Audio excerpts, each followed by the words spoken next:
tener acceso a ellas y pudieran empezar a repasar.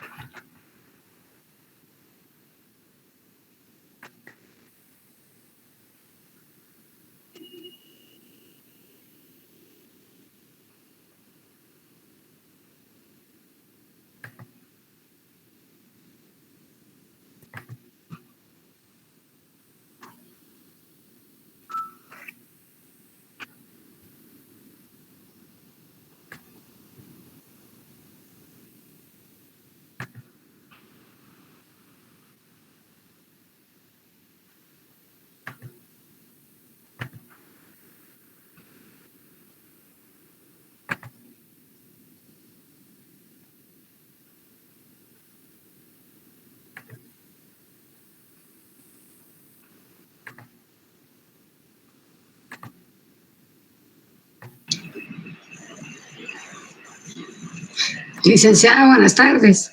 Buenas tardes. ¿Cómo está? Que Dios la bendiga. Gracias. Y a todos los compañeros. Bendiciones. Bien, gracias a igual Dios. A todos los compañeros. Mire, Lick, solo una pregunta. Coménteme, Luis. Me da pena hacerlo, pero es que tengo esa dudita. Sí, no se usted en el preocupe. trabajo pone que, como hay licenciados que son bien estrictos, ¿verdad? O tienen sus reglas, ¿verdad? Usted ahí en el trabajo pone que se debe entregar a las 7, pero no importa si se entrega antes el trabajo o debe ser a las 7. No importa que se entregue antes. No se preocupen. Va. Solo esa era mi duda. Está bien. Gracias, si ustedes lo pueden enviar. Gracias. Igual, ahorita pues que terminemos la clase, pues ya pueden empezar a enviarme sus tareas. Pero bueno, está bien. No es la más de antes, pero ya después me dio pena y mejor le pregunto. Sí, no se preocupen. Gracias, licenciada. Feliz tarde. No, de nada.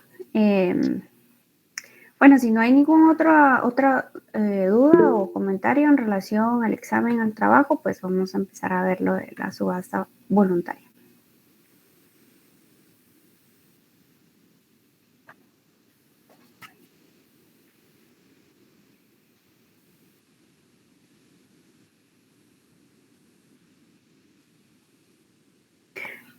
Sí, yo ya les envié las diapositivas de la clase de lunes, que fue que terminamos de ver las diapositivas del cambio de nombre que teníamos pendientes y dejamos pendiente para hoy lo de la subasta voluntaria, que también ya se los compartí al Classroom. Licenciada, buenas tardes, perdone, con una consulta. Sí, Graciela. ¿El examen viene casos prácticos o viene teoría o viene las dos cosas, perdón? Solo para saber. No es que vengan casos, pero quizás tengan que redactar algún documento de los que ya hemos visto. Y teoría, ¿verdad? Bueno, y será sobre 30 puntos, ¿verdad? Porque 10 puntos vale la tarea que me van a enviar, ¿verdad? Muy bien. ¿Y cuánto tiempo nos va a dar para el examen, licenciada? 60 minutos, 1 hora. Porque realmente está muy sencillo. Bueno, gracias, licenciada, muy amable. De nada. Bueno, y otra cosa que les quería comentar es que, pues, medio he podido ver el chat y vi que algunos tienen dudas con respecto a los impuestos que debe cubrir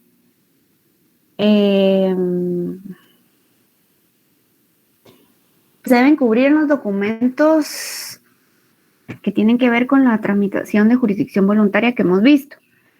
Entonces, solo para hacerles un pequeño recordatorio, las notificaciones, pues a las notificaciones no se les adhiere timbres, y a las certificaciones que extiende el notario, ¿verdad?, de los autos, se les adhiere un timbre fiscal de 50 centavos, la firma y el sello. Al original, ¿verdad? El duplicado no lleva timbres, sino el duplicado, como también se los había comentado, es una copia del original en el cual solo se firma y se sella.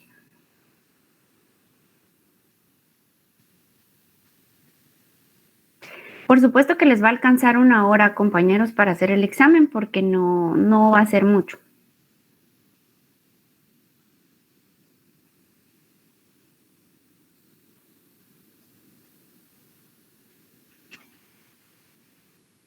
Pero bueno, entonces estamos, ¿verdad? Las notificaciones de las resoluciones que emite el notario no se les adhiere ningún timbre. Y a las certificaciones de los autos finales se les adhiere un timbre fiscal de 50 centavos, firma y sello del notario. Al original, ¿verdad? Al duplicado solo la firma y sello. Porque el duplicado es una copia del original que solo se firma y se sella. Bueno, permítanme un segundito.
Ya, perdón. Bueno, entonces vamos a ver la subasta voluntaria. Y bueno, vamos a empezar viendo el origen etimológico de la palabra subasta, que proviene de las palabras latinas sub y hasta, es decir, bajo la lanza, debido a que tiene sus orígenes, perdón, en la práctica de vender el botín obtenido en la guerra bajo la lanza del que lo hubiera obtenido así, ¿verdad? Digamos que de ahí viene el término, ¿verdad? Y la aplicación del mismo. La subasta, pues, nos proporciona la idea de una venta pública de bienes con el propósito de adjudicar la venta al mejor postor, es decir, a quien ofrezca más por adquirir el objeto que se ofrece a la venta, ¿verdad? Es la idea que se nos viene a la mente cuando escuchamos la palabra subasta, ¿verdad? Como lo hemos visto en algunas películas, series, novelas, etcétera, ¿verdad? Que vemos que se hacen subastas y se ofrece un bien, ¿verdad? Una mercancía, un objeto, y las personas tienen que ofrecer cierta cantidad de dinero, ¿verdad? Para obtener el producto.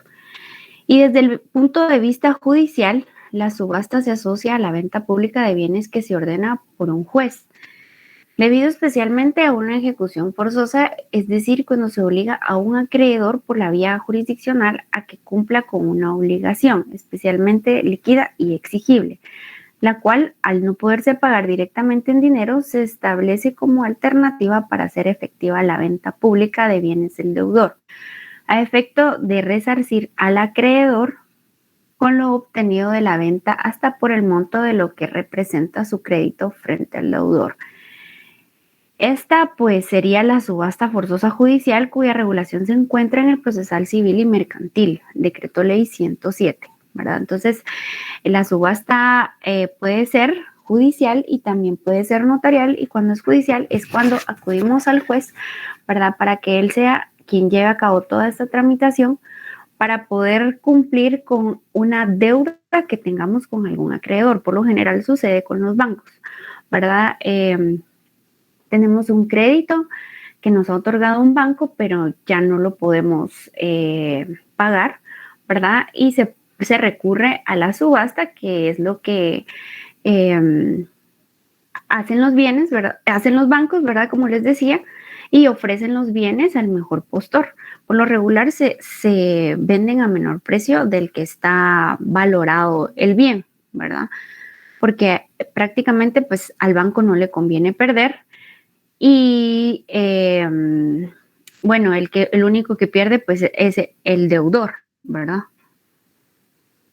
Porque no va a cubrir la cantidad que en algún momento él pagó por ese bien, ¿verdad? Jamás va a ser por el precio con el cual él adquirió ese bien. En algunos casos, pues mucha gente prefiere recurrir a comprar bienes que entran a subasta, ¿verdad? A través de los bancos, porque los consiguen a un precio mucho menor del que está en el mercado. Bueno, y eso es por el lado judicial, ¿verdad? En donde interviene el juez, ¿verdad? A realizar esta tramitación voluntaria, pero también se encuentra el lado voluntario, donde no interviene el juez y no existe una orden judicial que se efectúe y con miras a pagarle a un acreedor, sino que a una persona de manera libre decide vender algún inmueble que le pertenece, ¿verdad? El supuesto jurídico de la subasta voluntaria consiste entonces en que el legítimo propietario de un bien, el legítimo propietario quiere decir que en el registro en donde se encuentra inscrito el bien, ya sea mueble o inmueble, ¿verdad? Se encuentra a su nombre, ¿verdad? Y él tiene un documento, un justo título con el cual acreditar la propiedad, ¿verdad? Entonces, el legítimo propietario sin coacción, ¿verdad? Ni requerimiento de persona o autoridad alguna, realiza la venta de algo que le pertenece. Entonces, como les decía, la subasta podría ser judicial o bien notarial. Esas serían las dos vías por las cuales se puede recurrir, ¿verdad? Es judicial si el propietario del bien que se desea subastar opta por acudir ante un juez para la realización del trámite y gestión del procedimiento, y la subasta notarial es la que realiza el propietario de un bien que dispone libremente del mismo para venderlo ante los oficios de un notario dentro de la vía de jurisdicción voluntaria notarial, ¿verdad? Otras situaciones que ocurren es que los bienes inmuebles que se encuentran hipotecados en los bancos, ¿verdad? Y ya no se puede cubrir la hipoteca, pues también entran a subasta, ¿verdad? Entonces, atendiendo a los supuestos legales contenidos en el procesal civil y mercantil, la subasta voluntaria puede realizarse sobre bienes muebles, como les decía, y asimismo es factible que sobre los bienes objeto de la subasta exista algún tipo de gravamen o anotación. El gravamen o anotación que podría llegar a darse sería el de la hipoteca o la prenda, ¿verdad?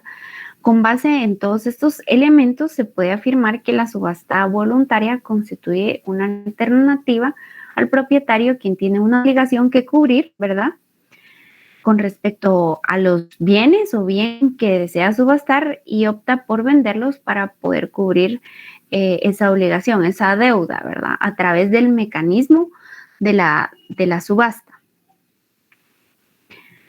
Entonces, cuando de manera voluntaria logra un arreglo de compra-venta que le sea favorable antes de que llegue a ser el caso de que sea afectado por una ejecución forzosa, ¿verdad?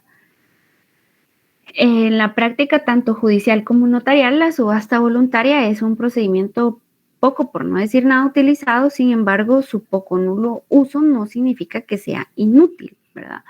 Antes bien, creemos que lo que sucede es que se conoce poco y constituiría una alternativa viable para los propietarios si es que cuentan con la asesoría legal y notarial, ¿verdad?, adecuada para evitar una ejecución forzosa que finalmente puede resultarles muchísimo más perjudicial, ¿verdad?, que les vayan a arrebatar sus bienes de manera forzosa. En el derecho en general y en el derecho notarial en particular, el que una institución no se utilice, ¿verdad?, esta institución sería el de la subasta, no significa que sea inútil, como bien lo acabamos de ver, ¿verdad?, sino que sucede que en este caso su uso está condicionado al entorno social, cultural, comercial y económico que en determinado momento prive, ¿verdad?, o tenga que ver en la vida de esa persona, ¿verdad? En nuestro caso, muchas veces el desconocimiento general entre la población de la ley limita las bondades que pueden derivarse del uso de determinadas instituciones, ¿verdad? A veces las personas no saben cómo cubrir sus deudas, ¿verdad? Y piden préstamos a los bancos o utilizan otras vías que al final resultan más perjudiciales para ellos cuando podrían recurrir a este trámite para cubrir la misma, ¿verdad? La base legal y descripción del procedimiento para la realización de la subasta se encuentra contenida en los artículos 447, 448 y 449 del Código Procesal Civil y Mercantil. ¿Verdad? ¿Alguno de ustedes podría hacerme el favor de leer esos artículos, por favor? Sí, claro, licenciada, con gusto. Gracias. Subastas voluntarias, capítulo 3. Artículo 447. Solicitud.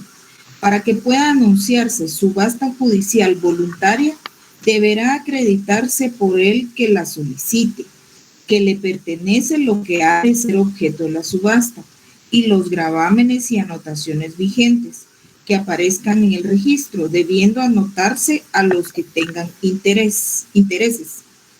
Llenando los requisitos anteriores, el juez accederá al anuncio de la subasta en la forma y bajo las condiciones que propusiere el que la haya solicitado, pudiendo repetirse cuantas veces lo pida el interesado. ¿Continúa? Sí, por favor. 448. Condiciones de la subasta. En la subasta voluntaria, el vendedor o quien legítimamente represente sus derechos es libre para establecer las condiciones y para aceptar las propuestas por el productor, sin que conste el consentimiento del vendedor. El juez no podrá mandar a percibir de remate y el secretario o testigo de actuación cuidará de hacerlo constar en el acta respectiva y de puntualizar en la misma todas las condiciones del contrato. 449. Subasta ante notario. Las subastas voluntarias a que se refiere este capítulo podrán llevarse a cabo ante notario, en las condiciones que libremente fijen las partes. Muchísimas gracias. Bueno, entonces, como ven, en estos artículos se encuentra regulado, tipificado lo que es la subasta por la vía judicial y por la vía notarial, ¿verdad? Ese sería el fundamento legal. Y ahora vamos a ver lo que es ya el procedimiento, ¿verdad? El procedimiento a seguir para hacer este tipo de trámites. Bueno, primero se inicia la subasta voluntaria. Si se trata, o sea, vamos a ver la subasta voluntaria por la vía notarial, ¿verdad? El procedimiento a seguir. Se acude ante el notario, ¿verdad? Y el notario va a redactar el acta notarial de requerimiento, ¿verdad? ¿Qué es lo que el notario tiene que solicitarle a su cliente para poder elaborar el acta notarial de requerimiento? Tiene que solicitarle que le entregue el título de propiedad del inmueble, que le entregue la solvencia de pago del último trimestre del IUSI, ¿verdad? El fundamento 447 y 449 del procesal civil y el artículo 2 del decreto 5477, ¿verdad? Ahí vamos a ver que todo trámite inicia a través de un acta notarial de requerimiento, ¿verdad? Todos los trámites van a iniciar a través de un acta notarial de requerimiento. Para ver lo de la solvencia del pago del IUSI también es necesario que veamos, ¿verdad? Solo para tener conocimiento de quiénes están afectos al pago del IUSI, ya sea la persona como propietaria o como poseedora está afecta y sobre qué bienes está afecto y cuánto es la afectación, ¿verdad? Todo eso tenemos que revisar en la ley IUSI. Y para esto vamos a ver los artículos 1, 3, 8, 11 y 21, ¿verdad? Porque también hay bienes que no están afectos al pago del IUSI, ¿verdad? Cuando el valor llega hasta 2,000 quetzales, ¿verdad? Entonces, ahí pues ya no sería necesario este requisito, por lo tanto tendríamos que revisar la ley junto con el título de propiedad y ver en cuánto está valorado para poder elaborar nuestra acta de requerimiento. Bueno, posterior al acta de requerimiento, vamos a proceder a realizar la primera resolución de trámite, ¿verdad? Que como la misma palabra lo dice, resolución de trámite, le va a dar trámite a las diligencias ordenando las mismas, ¿verdad? Vamos a ver el artículo 447 del Procesal Civil y 2 del 5477. El impuesto a cubrir para la primera resolución será un timbre notarial de 1 quetzal. 2 timbres notariales de 1 quetzal, perdón.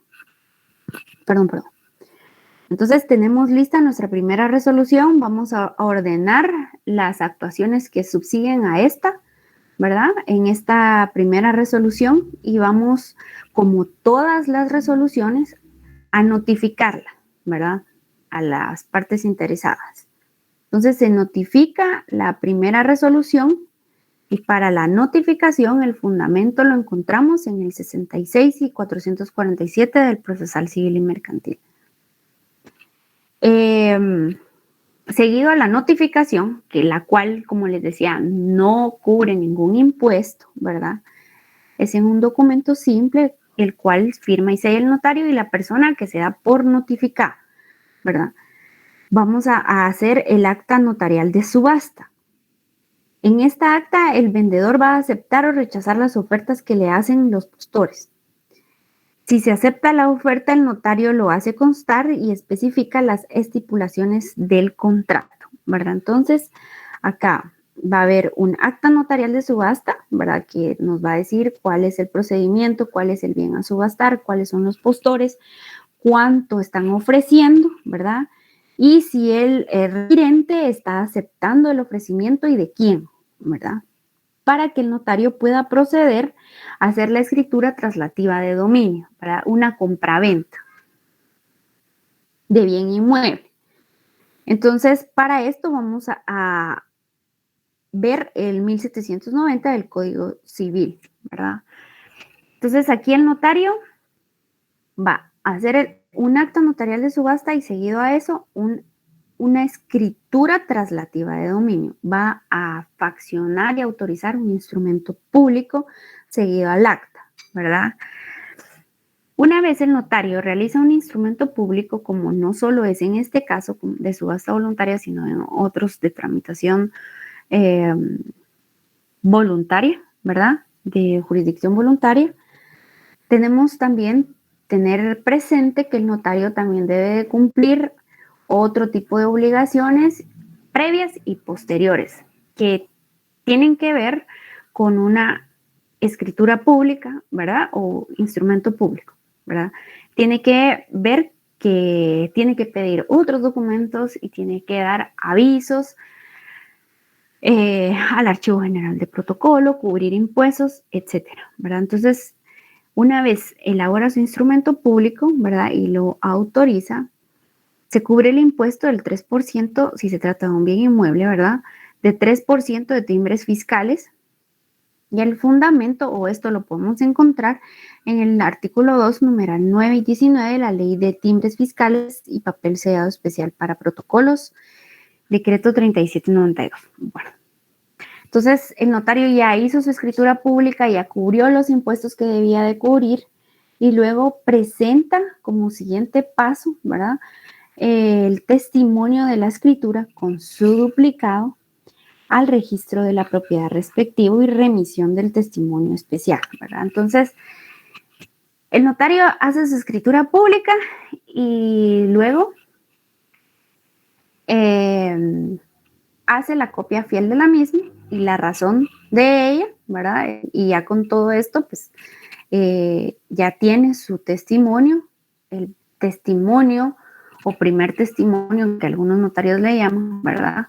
Que va a presentar al registro de la propiedad junto con su duplicado y el otro testimonio que debe hacer es testimonio especial que se va dirigido al Archivo General de Protocolos ¿verdad? Entonces, en la razón del testimonio tenemos que tener cuidado, ¿verdad? A quién se lo estamos dirigiendo, ¿verdad? El primer testimonio va a ser para la persona del requirente, ¿verdad? El cual se va a presentar al registro de la propiedad que corresponda, porque como sabemos, hay dos registros, ¿verdad? Está el segundo registro de la propiedad que se encuentra en Quetzaltenango y el registro general de la propiedad de la zona central que se encuentra en la ciudad capital, ¿verdad? Porque tenemos que ver a qué registro vamos a enviar el testimonio. Esto dependerá de dónde se encuentra inscrito el bien inmueble, ¿verdad? Hay ciertos bienes que se encuentran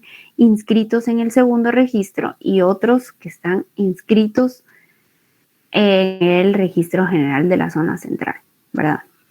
Entonces, dependiendo de eso, vamos a enviar el testimonio al registro que corresponda y luego al archivo general de protocolos para terminar de cumplir con nuestras obligaciones posteriores, ¿verdad? Que no solo son los testimonios, sino que también los avisos notariales de traspaso que se deben de dar a DICABI y a Catastro Municipal.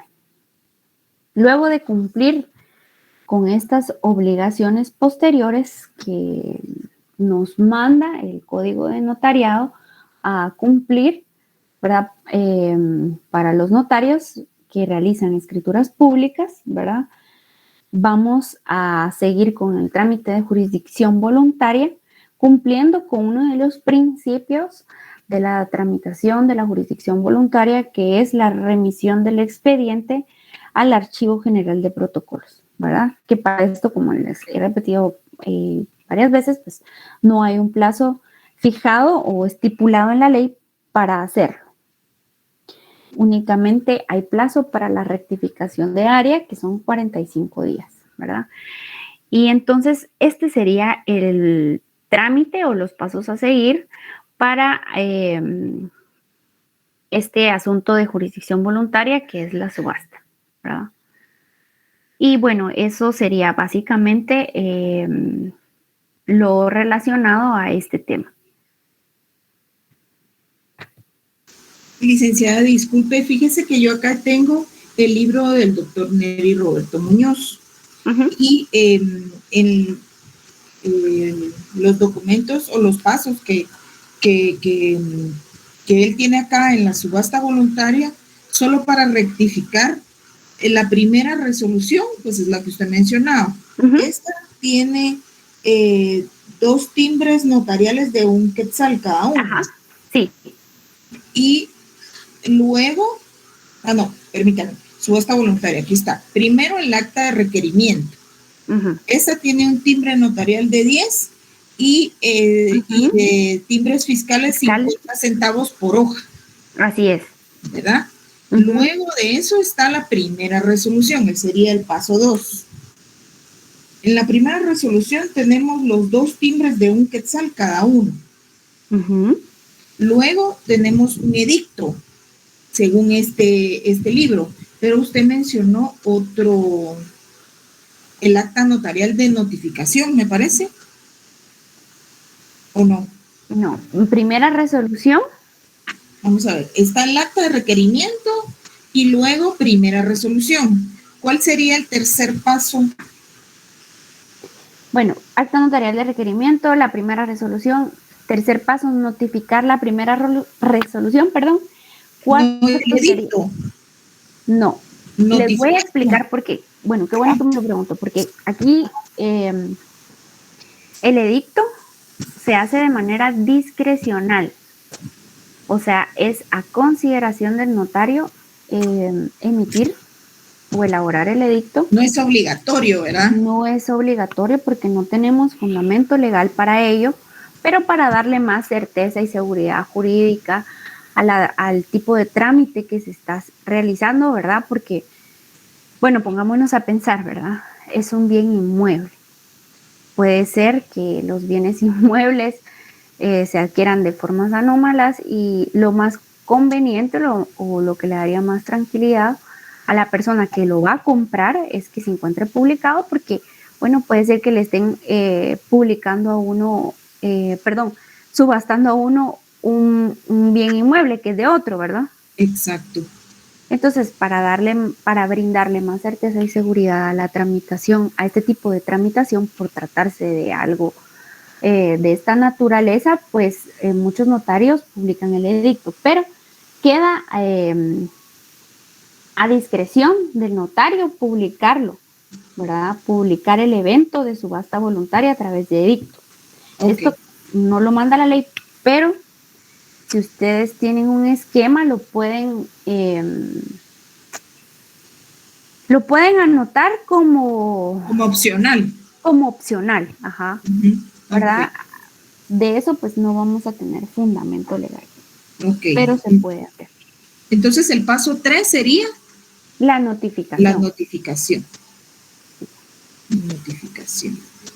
Ahora, yo acá tengo después del edicto, tengo un acta notarial de notificación. ¿Esta es la notificación o es otra? Es un acta notarial de subasta, que es la que les mencionaba, que en esta el vendedor va a aceptar o rechazar las ofertas que le hacen los postores, ¿verdad?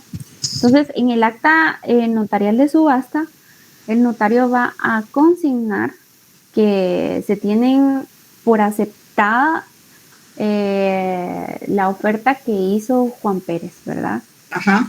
Y que ese sería el paso 4. Sí. El acta notarial de notificación, lo que sucede es que aquí me aparecen 3, pero porque como si hay interesados hay que notificarles a cada uno, ¿verdad? Así es. Ok.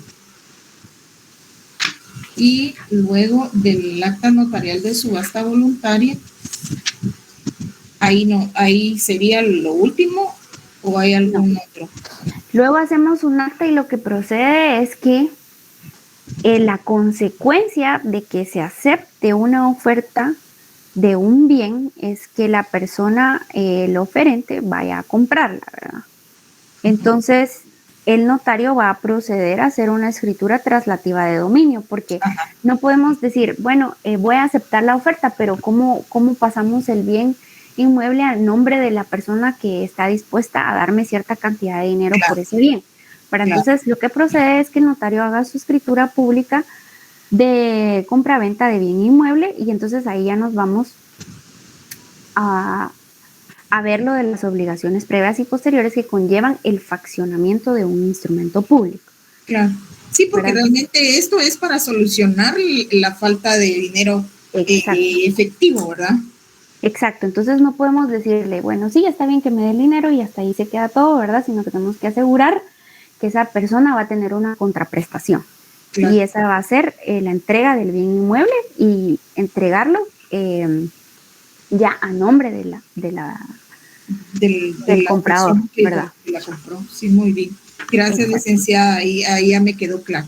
Y entonces ese va a ser, de nada, Silvia, y ese va a ser el paso 5. Paso 5. ¿Verdad? Y a ese paso 5 le puede agregar pagar impuestos, presentar testimonios, que sería el otro paso, sería el 7. Y los avisos notariales sería el 8, los avisos notariales de traspaso, que sería DICABI, catastro municipal, y el 9, como todos los trámites, la remisión al archivo general de protocolos del expediente completo.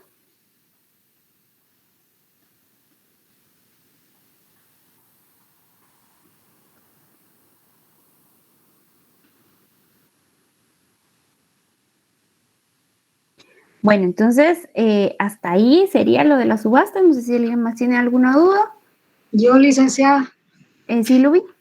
Mire, disculpe, una pregunta. Yo le entendía a usted que el día de ayer, como yo no sabía que ayer tenían clases, entonces no entré. Ayer martes. El martes, ¿qué fue? Sí, el martes, ¿va? ¿Pero que conmigo? ¿Clase? ¿Ah? Clase conmigo. Lunes. Fue lunes. Ajá. El lunes fue.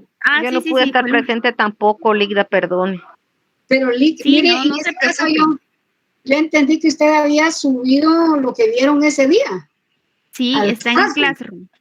Ajá. Pero ahí solo encuentro el acta de requerimiento de cambio de nombre, nada más. Eso ya estaba, no sé si usted subió otra cosa. Y luego me aparece lo que estamos viendo ahorita en Sí, Classroom. eso es. Ah, bueno. Y otra pregunta. Mire, licenciada, yo tengo una duda entre el cambio de nombre y, bueno, ¿qué sucede cuando, póngale, una persona tuvo una niña, por decirle, tuvo una bebé? Ella era de 16 años, ¿verdad? Entonces, la niña, pues, la reconoció a ella con sus apellidos, pero luego la quiere reconocer otra persona. Ahí, en base a ¿cómo se diría? No puede ser un cambio de nombre porque la niña no lo está solicitando. Y no puede ser tampoco una, ¿cómo se llama? Reconocimiento en partida, creo que es donde la persona está mal escrito el nombre de la persona o ¿cómo se maneja eso? Bueno, cuando hay errores en las partidas de nacimiento se procede a una rectificación de partida de nacimiento. Pero en este caso no lo hay. No, porque aquí no hay errores, ¿verdad? El punto es que a la niña la reconoció una persona que era su papá o no era su papá. No, su mamá. Pero luego se casó con ha de ser, licenciada, cuando reconocen las madres solteras posterior a sus hijos, pienso yo. Ajá, pero ahora la reconoció primero su mamá y el papá la reconoció al tiempo. No la quiere reconocer la persona que se casó con ella. Pero aquí, ¿cómo es? ¿Cambio de nombre de la niña? No, aquí es un reconocimiento posterior y se hace a través de una escritura pública. Eso lo vamos a ver más adelante, pero podemos ver que ese trámite es a través de un instrumento público que hace el notario, en donde tiene que consignar que la persona se va a reconocer, va a ser reconocida, perdón, por Juan Pérez, ¿verdad?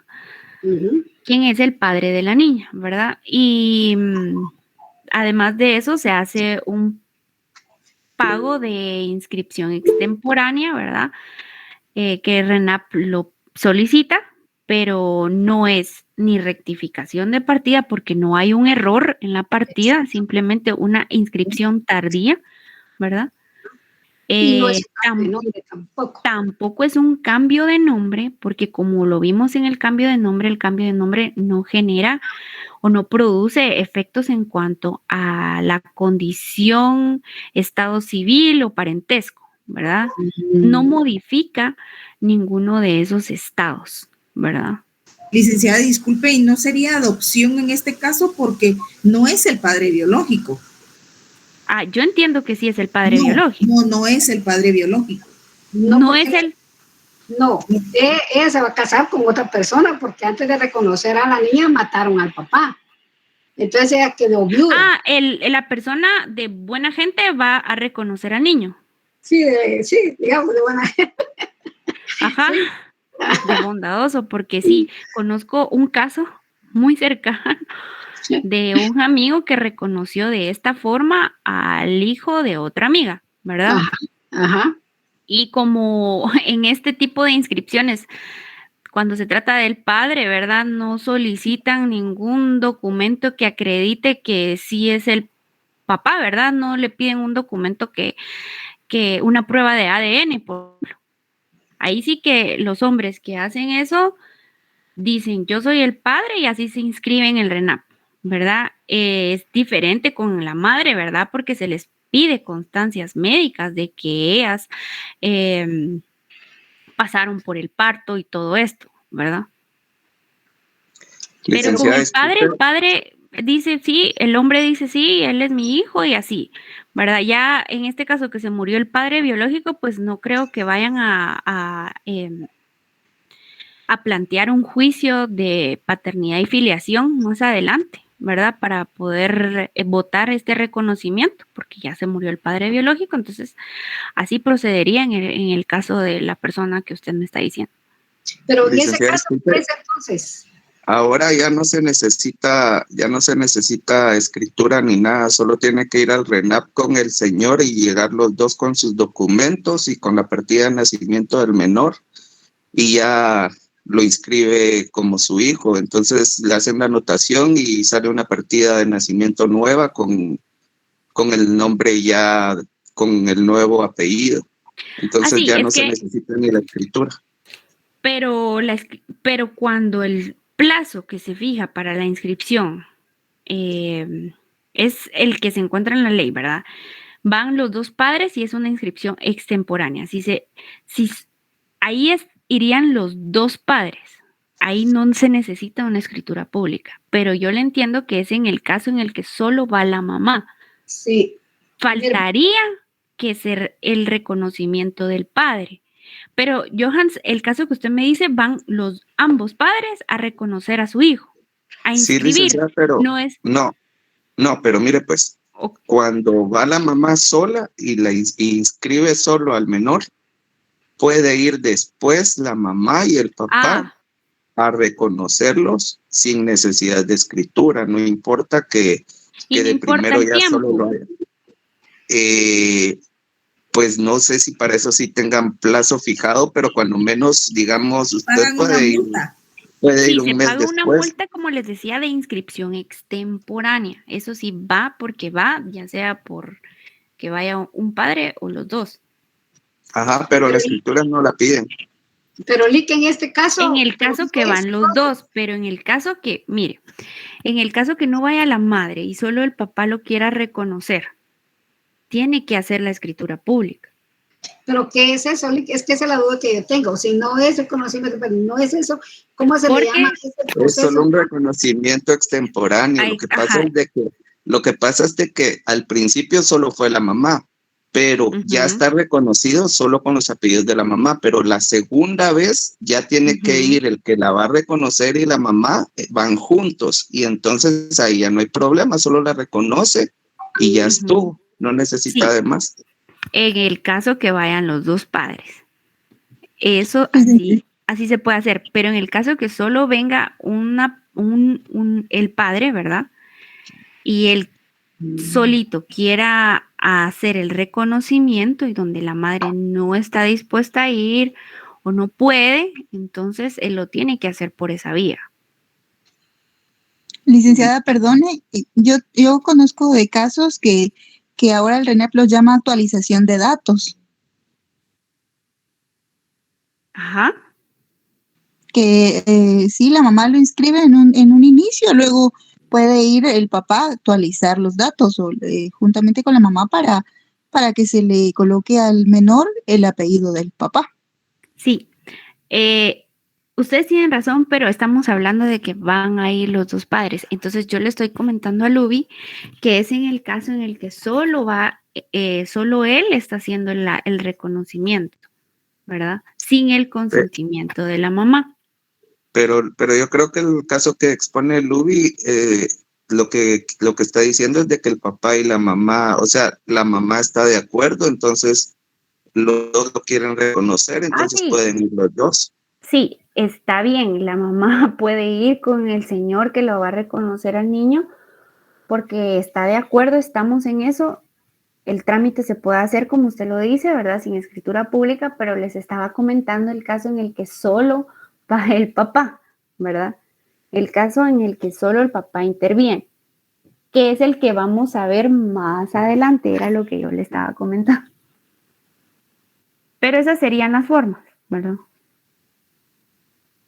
Ay, perdón, licenciada, es decir que sí se puede, entonces en caso de que, por ejemplo, yo inscribo a mi hijo y luego el papá puede ir y reconocer a mi hijo también como papá, ¿se puede? Sí, lo puede hacer. Ese es un reconocimiento posterior que va a hacer el padre, ¿verdad? Porque a veces, pues, hay conflictos y los padres reconocen a los niños ¿verdad? A los hijos después de años, ¿verdad? Sin mi consentimiento. ¿Podría ser? Sin consentimiento. Ah, interesante, licenciada, no lo sabía. Licenciada, perdone, referente a esa duda, cuando ya el niño pues ya no es menor de edad y ya es mayor de edad, valga la redundancia, ¿de qué manera se puede colocarle el papá biológico el apellido al niño, al hijo biológico, pues, pero como la mamá lo reconoció siendo ella solo con el niño, o sea, madre soltera en su momento. Lo más común, ¿verdad? Cuando los hombres o los padres se van a los Estados Unidos, las madres reconocen a los hijos. Ya cuando el Ajá. hijo Era lo crece que y les cumple los comentaba, que a 18 los años. años, viene Ajá, el padre y exacto. quiere reconocerlo, entonces él acude ante un notario, le pide que haga una escritura pública de Ok, reconocimiento gracias, Leila. y entonces de reconocimiento de hijo, el notario elabora la escritura y la manda el testimonio a RENAP para que se haga el reconocimiento. Pero el compareciente va a ser el padre, ¿verdad? Ajá. Sin que intervenga la mamá. Y el hijo también, porque como él es ya mayor de edad, pienso yo, no sé. Sí, pero Eso. únicamente comparece el padre. El papá para reconocer al hijo. Ah, ok. Gracias, Leila. De nada. Sí, Graciela, perdón, vi que tenía la mano levantada desde hace mucho tiempo. Sí, licenciada, solo una consultita. Tengo una duda. Cuando el nombre que uno le va a poner a la persona, digamos, le quiere cambiar el nombre, pero tal vez solo es una letra o dos letras, por ejemplo, se llamaba María, pero ahora quiere llamarse Mari, por decirle algo. El abogado puede, en esos casos donde no es que varía tanto el nombre, puede optar por un cambio de nombre o por una identificación de persona o Ambas.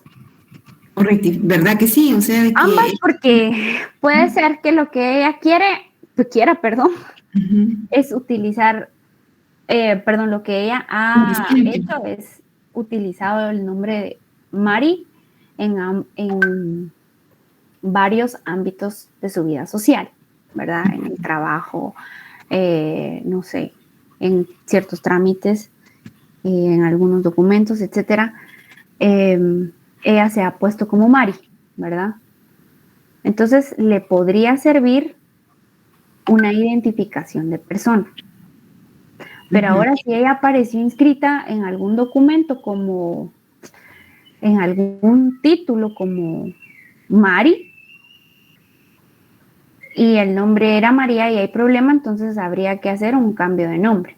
Ah, muy bien. Gracias, licenciada. Pero podría hacer ambas, porque ahí es lo que, ¿cuál es el fondo, verdad? Si es lo que quiere ella, es cambiarse el nombre para que ya no exista el María, creo que me había dicho, y solo exista el Mari, o lo que quiere es que no tener ningún problema en ninguna tramitación que se realice, ¿verdad? Y lo único que, y lo que salvaría esto sería un cambio de una identificación de persona. Ah, bueno, o sea que ahí sí tiene que jugar mucho el papel asesor del abogado, ¿verdad? Indicarle a la persona. Ajá, y cuál es la intención, ¿verdad? De la persona, qué es lo que quiere resolver o cuál es el gusto del cliente, ¿verdad? Ah, bueno, gracias, licenciada, muy amable. De nada, Graciela. ¿Sí, Mónica? Buenas noches, licenciada. Disculpe, con una consulta. Sí, buenas noches. Resulta que la niña la reconoció la mamá cuando nació y no quiso que el papá la reconociera. Entonces el papá le restó importancia y nunca la quiso reconocer. Aparte de eso, se fue a Estados Unidos y vivió muchos años allá. La niña tenía 2 años, me parece, cuando se fue. Entonces la mamá se hizo de otra pareja y esta pareja reconoció a la niña como la de 10 años. Ahorita la niña ya es mayor de edad. Entonces, el papá biológico siempre se hizo cargo de ella, o sea, siempre le mandaba su dinerito, no al 100%, pero siempre estuvo a cargo de ella. Ahora el papá biológico quiere que ella tenga el apellido de él para podérsela llevar a Estados Unidos. ¿Qué procederá en ese caso? Porque él está allá, no está acá. Entonces, ¿qué podría hacer la niña? Él lo que tiene que es demandar, ¿verdad?, para un juicio de paternidad y filiación y que en ese juicio se demuestre que él es el verdadero padre. Pues en estos procesos el juez solicita pruebas de ADN, ¿verdad? Y así él poder resolver si él es el padre biológico y votar ese otro reconocimiento. ¿Y si tendría que ser él acá en Guatemala? No, porque él podría utilizar un mandatario judicial. Que lo represente acá. Que lo represente acá y que inicie el juicio, ¿verdad? Pero es la única vía. Pero si él inicia el juicio, también la madre podría reclamar la manutención de todos estos años, pregunto. Perdón, ¿cómo así? Si él inicia el juicio. O sea, si él es el que está pidiendo los derechos, entonces en este caso la mamá podría reclamar todos los derechos, o sea, podría reclamar toda la manutención que no pasó en todos estos años. Sí, hasta que quede firme la paternidad y filiación. O sea que sí, la mamá podría proceder a reclamar la manutención de todos, de los 18 años que no se hizo cargo de ella. Sí. Gracias, licenciada. De nada. Pero mientras tanto, el que pueden demandar es el que en papel es el padre, ¿verdad? Está bien, gracias. De nada. Por eso sí es bien delicado, ¿verdad? Pero estos reconocimientos de que hacen algunos hombres de niños que no son sus hijos, ¿verdad? Tienen que estar conscientes que deben de cubrir todas las obligaciones que eso conlleva, ¿verdad? Pero bueno, entonces, este tema, pues espero que nos dé tiempo de verlo más adelante, si no, pues ya vimos algo de esto. Y en cuanto a lo que viene en el examen, hasta aquí llegaríamos, ¿verdad? Espero que me envíen todo su tarea. Y nos veríamos hasta mañana, ¿verdad? En el examen. Lutin.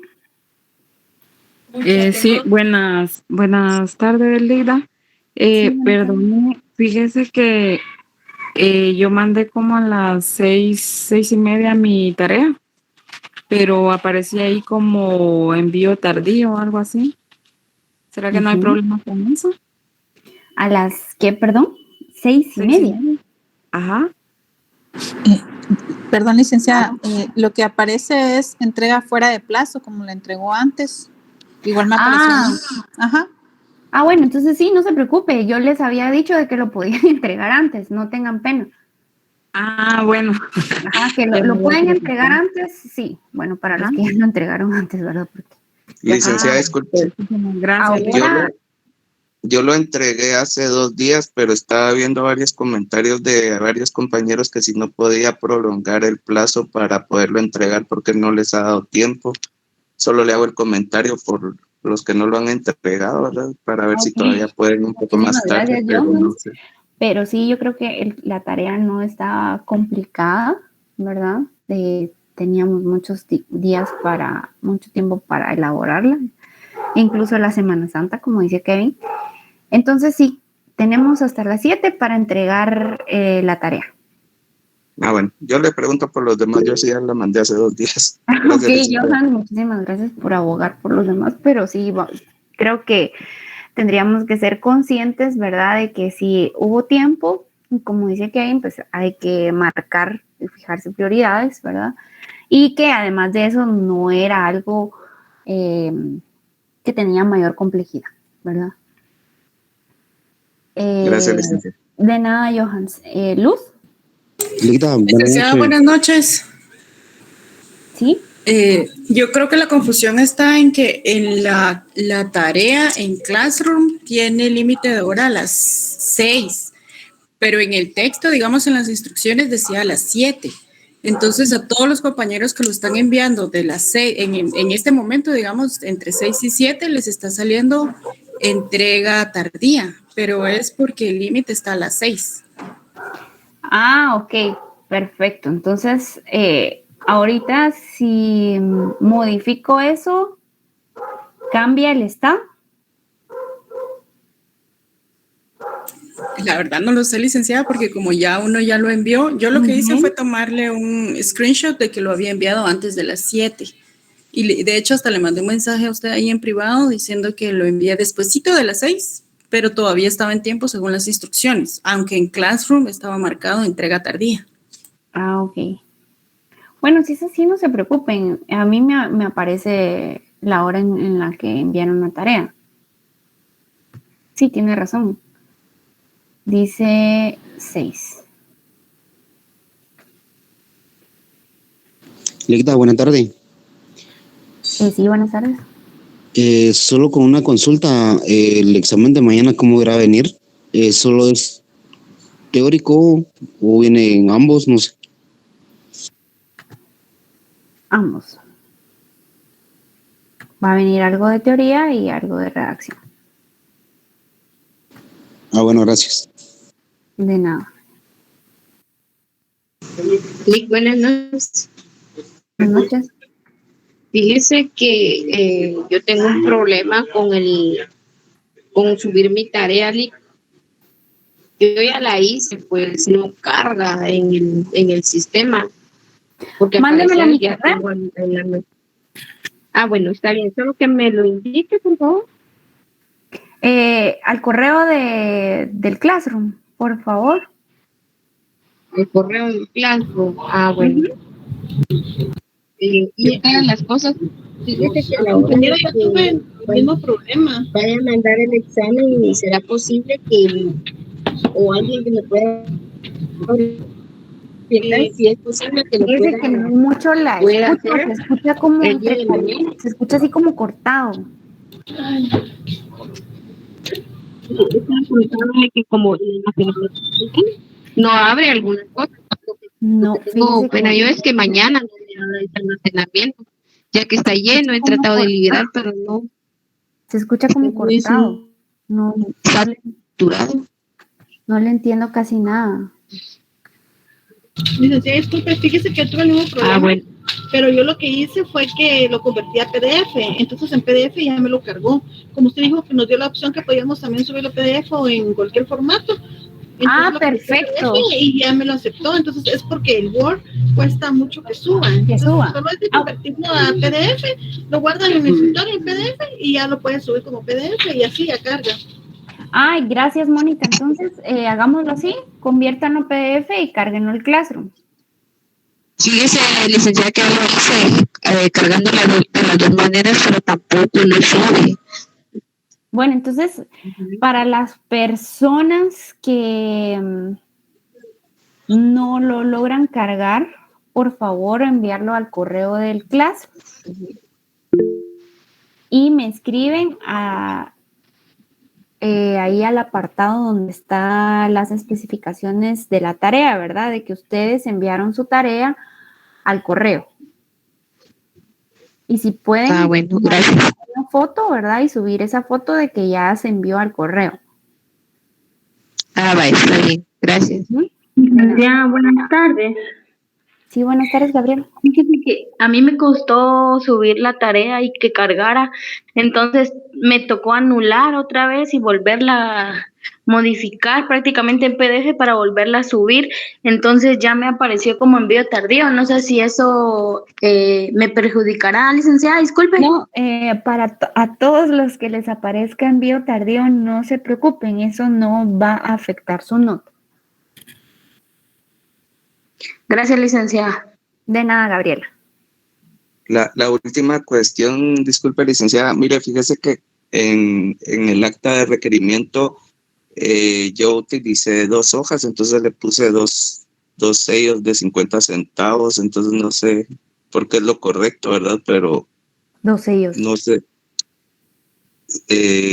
Dos timbres fiscales, perdón, de 50 centavos. Ajá. En la misma no hoja, sé si o no lo hizo por hoja. los puse en la última hoja los 2. ¿Los 2? Sí. Bueno, no se preocupe. Tenía que poner el de 50 en la primera En la primera y en el otro en la otra. Era un timbre en cada hoja, licenciada. Así es, de 50 centavos. Bueno, gracias. Yo Sí, no puse se preocupe. el de 10 y los 2 de 50 juntos. Bueno, con el de 10 no hay problema porque solo es uno. Bueno. Ajá, Gracias, pero no se licenciada. preocupe. Ajá. Gracias. De nada. No. De nada, Alex. Bueno, entonces nos quedamos aquí y éxitos a todos mañana en su examen. Licenciada, con una de la tarea. por lo de la entrega de tarea, no escuché en sí qué era lo que iba a venir en el parcial. ¿Será solo teórico o también vendrá práctico? Ambas. Vendrá algo de teoría y algo de práctica, pero no nada complicado, ¿verdad? Si ustedes, esta tarea les sirvió o les va a servir para que puedan hacer el documento que tienen que redactar mañana. Feliz noche, licenciada. Feliz noche, Javier. Muchas gracias. Le Gracias, agradecemos. licenciada. Feliz noche. Gracias, feliz noche. Feliz noche. Buenas noches, licenciada. Buenas noches, que descansen.